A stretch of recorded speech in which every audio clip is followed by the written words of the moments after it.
시청자 여러분 안녕하십니까. 어제 전심 때 안철수와 이준석이가 칸을 하나 놓고 말하자면 각각 따로 식사를 했는데, 그런데 안철수 쪽에서 이준석이 지난번에 부산에 찾아왔던 인요한 핵심 위원장에 대해서 미스터 린턴 씨라고 하면서 모욕을 준 발언 이런 것과 관련해서 말하자면 뒷담화를 한 겁니다. 이준석이 못할 짓을 했다, 혐오스러운 발언을 했다, 이렇게 이제 비판을 하니까 옆에서 듣고 있던 이준석이가 안철수 씨 좀 조용히 하세요 이렇게 말했습니다. 그러자 그걸 듣고 서로 얼굴을 보지 않았지만 안철수도 내가 못할 얘기 하지 않았지 이렇게 말했다고 합니다. 그러면서 계속 대화를 이어갔다고 합니다. 이걸 보니까 양쪽 사이가 얼마나 구원이 많은지를 잘 알 수 있는 대목들이 아닌가 이렇게 보여지는 겁니다. 자, 지난번에 9월 24일 날짜에 김명수 대법원장이 퇴임을 했는데 그 후임자로 이균용 대법원장 후보자로 지명을 했는데, 그런데 국회에서 인준안이 부결이 됐습니다. 그러다 보니까 지금까지 대법원장 자리가 공석으로 남아 있습니다. 이러다 보니까 우리 국민들이 걱정이 많습니다. 자, 오늘 이 조희대 전 대법관을 대법원장 후보자로 지명을 했습니다. 자, 이 사법부가 정치적 판결을 많이 하고 있다는 겁니다. 그래서 다음 대법원장이 중요한 것은 그동안 사법부가 장악이 되어 있다, 이념적으로 쏠려 있다는 겁니다.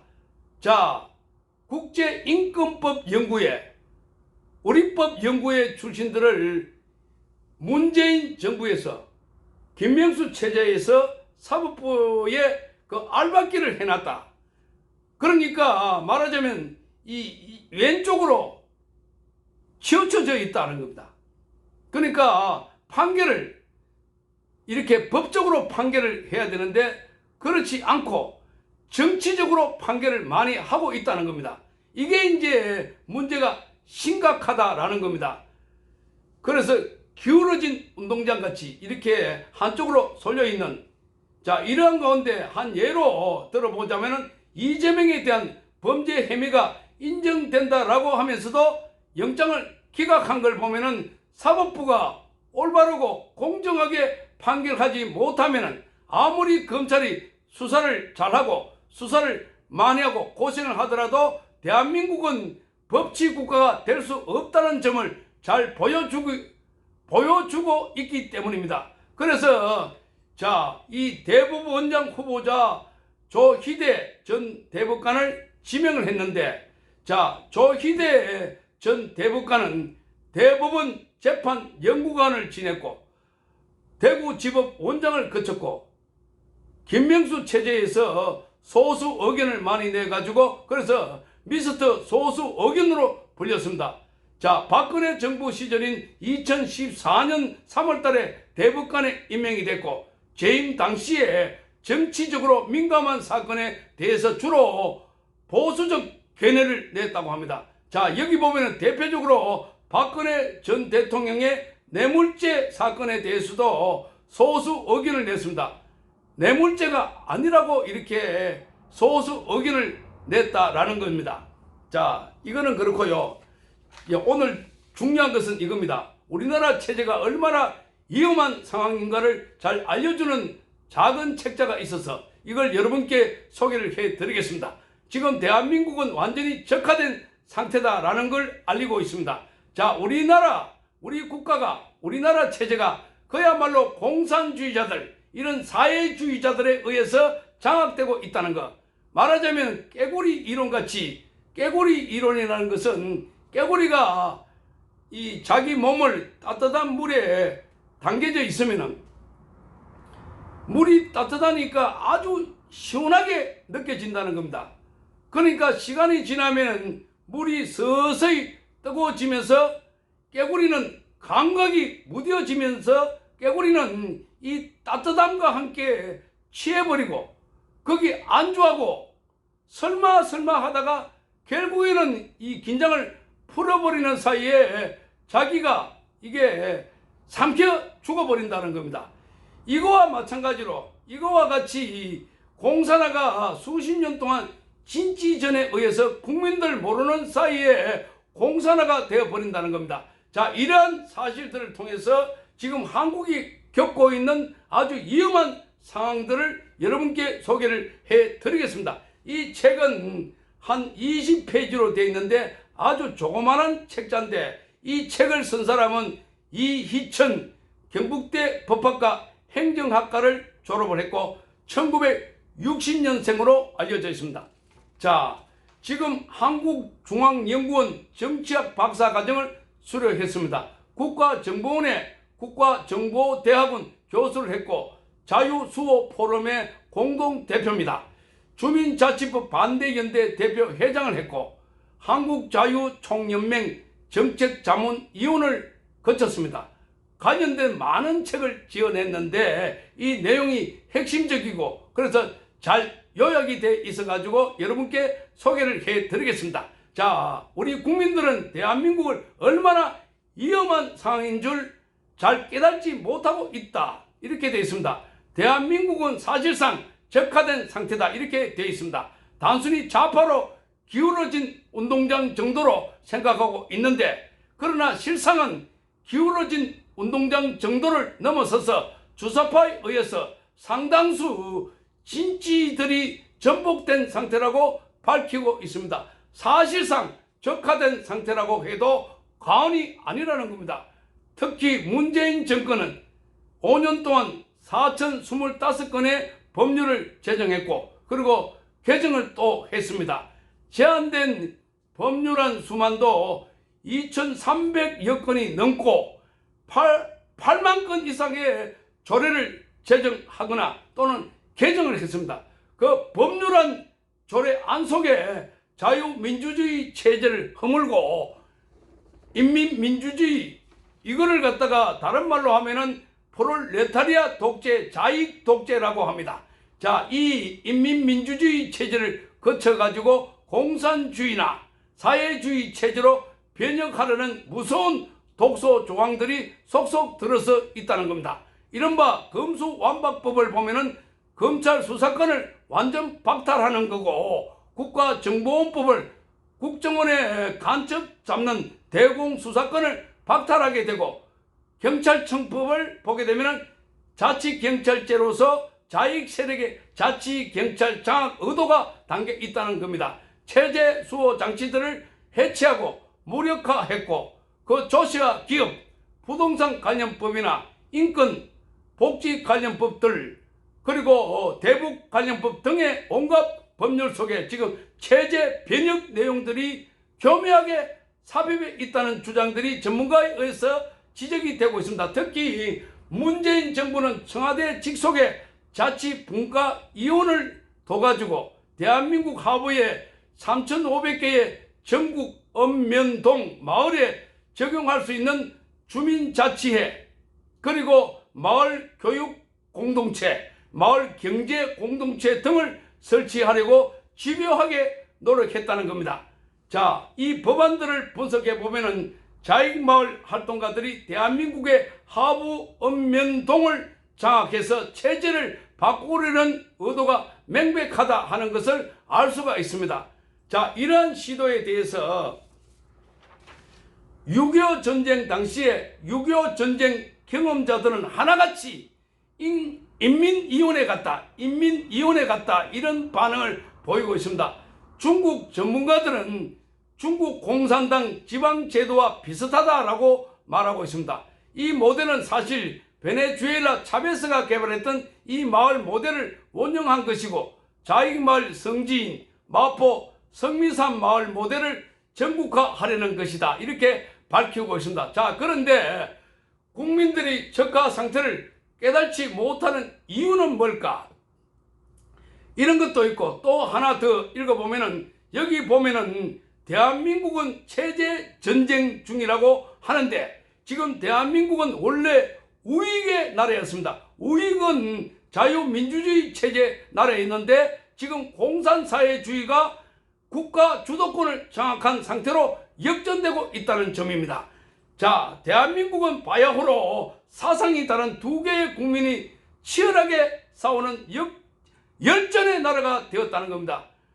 그러니까 다시 말씀드리면 이 이념이 달라가지고 이 두 개의 이념이 이 국민들이 치열하게 싸우는 열전의 나라가 되었다는 겁니다. 자익, 우익 이렇게 나눠져 가지고 자, 공산사회주의로 적화통일하는 세력과 자유민주주의를 지키려는 세력 간에 벌이는 이 체제전쟁.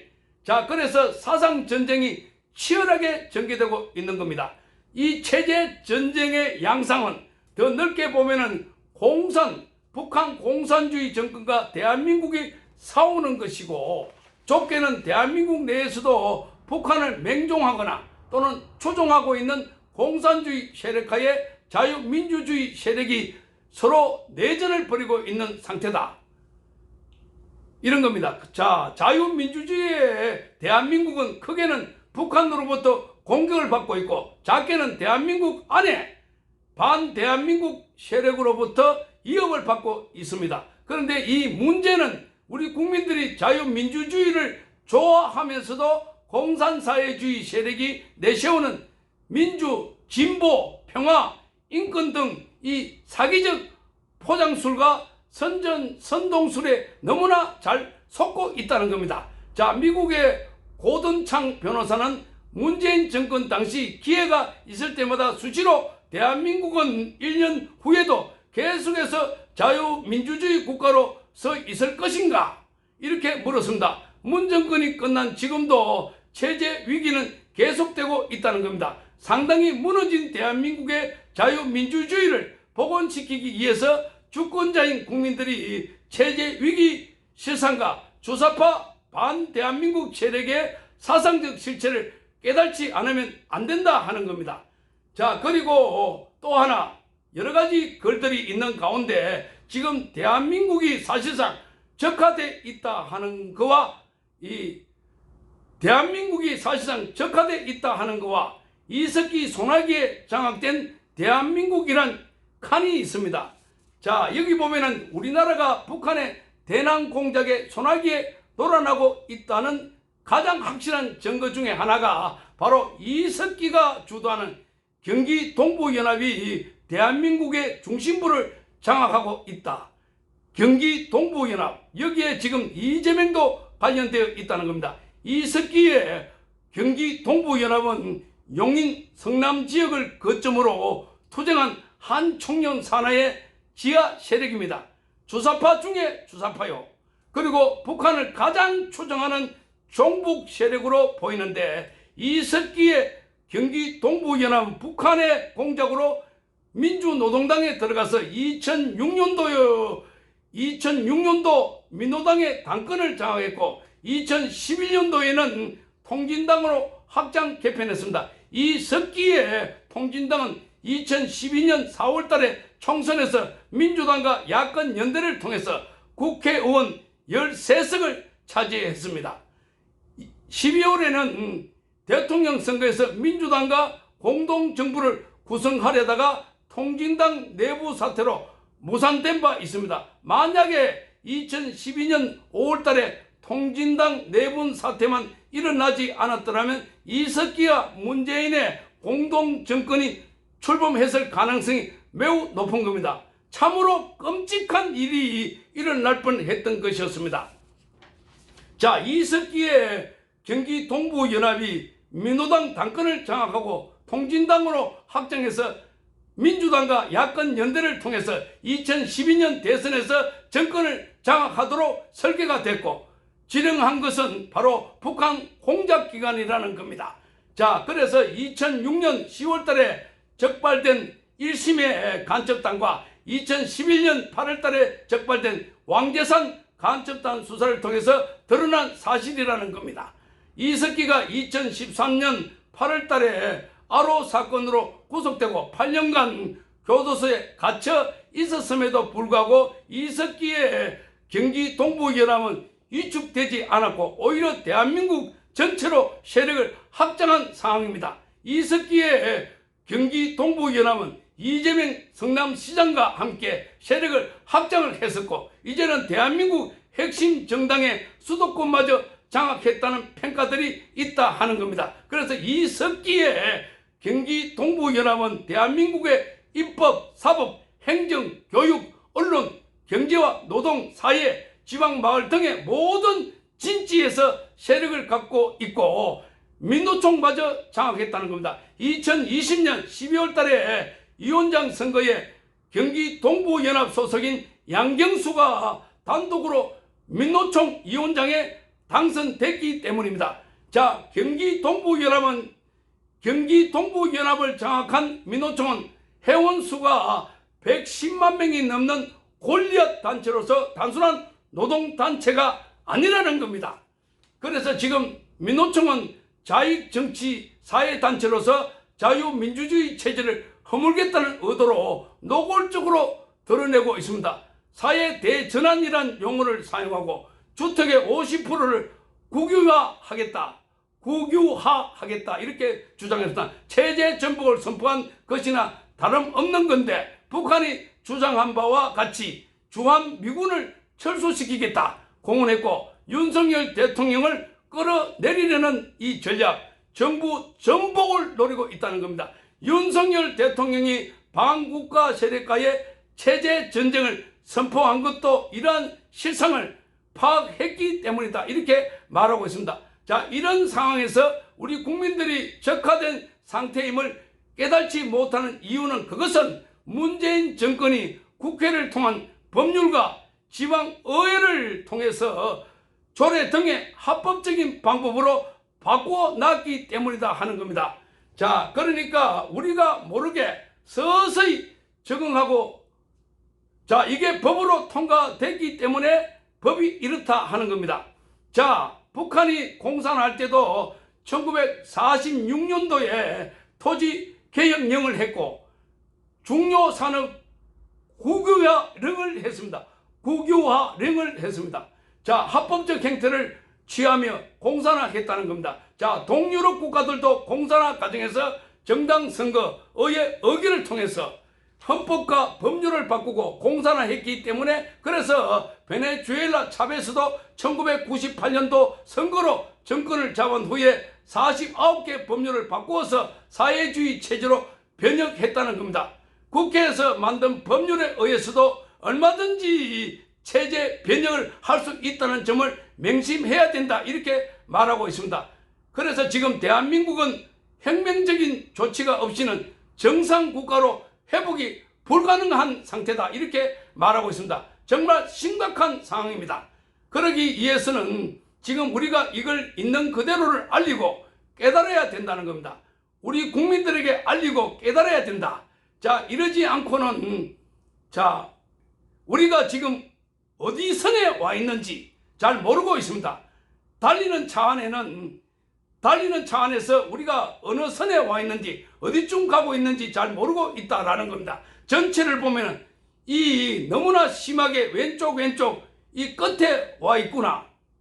왼쪽 끝에까지 와 있구나. 이러한 상황입니다. 그러니까 이 대한민국이 무너진 줄 모르고 거기에 취해 있다 하는 겁니다.